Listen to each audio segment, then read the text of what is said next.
কোন কোন মামলা হলে আপনি বিদেশে যেতে পারবেন না, এটা এই বিষয়ে অনেকে জানে না।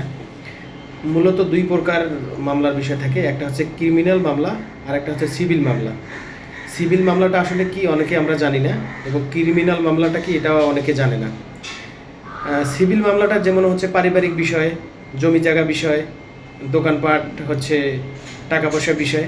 আর ক্রিমিনাল মামলা হচ্ছে ফৌজদারি, খুন খারাপি, ডাকাতি, ছিনতাই, বড় ধরনের ক্রাইম, এই ধরনের হচ্ছে ক্রিমিনাল মামলা। এই ধরনের মামলা থাকলে কিন্তু আপনি বাইরের দেশে যেতে পারবেন না।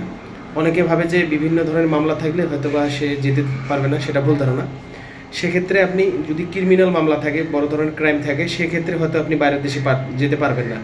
যখন আপনার নামে ওয়ারেন্ট জারি করা হবে এবং এই ধরনের যখন সমস্যা দেখা দিবে, যে আপনার বড় ধরনের ক্রাইম, মারামারি, হত্যা, খুন খারাপি বিভিন্ন ধরনের থাকে, সেক্ষেত্রে হয়তো এটা যখন ওয়ারেন্ট আপনার নামে বের হয় আর যখন আপনি বাইরের দেশে যেতে চান, তখন কিন্তু আপনি প্রবলেমে পড়েন। দেখা গেল আপনি বাইরের দেশে যাচ্ছেন, আপনি এয়ারপোর্টে বা বিমানবন্দরে আপনার এই কাগজটা সরকারিভাবে কোর্টের মাধ্যমে বিভিন্ন স্থল বন্দরে সব জায়গাতে পাঠিয়ে দেয়, এবং বিমানবন্দরে বা এয়ারপোর্ট যেখানে যেটা বলুন সব জায়গায় পাঠিয়ে দেয়। পরবর্তীতে দেখা যায় যে আপনি যখন ইমিগ্রেশনে যান তখন আপনাকে কিন্তু আটকানো হয় ওখান থেকে, কারণ প্রতিটা জায়গাতে সরকারিভাবে কাগজটা পাঠিয়ে দেওয়া হয়।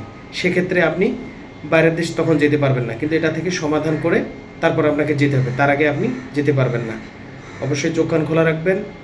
আমার ভিডিওটি ভালো লাগলে শেয়ার করে দিবেন, অন্যকে দেখার সুযোগ করে দিবেন। ধন্যবাদ, ভালো থাকবেন। আসসালামু আলাইকুম।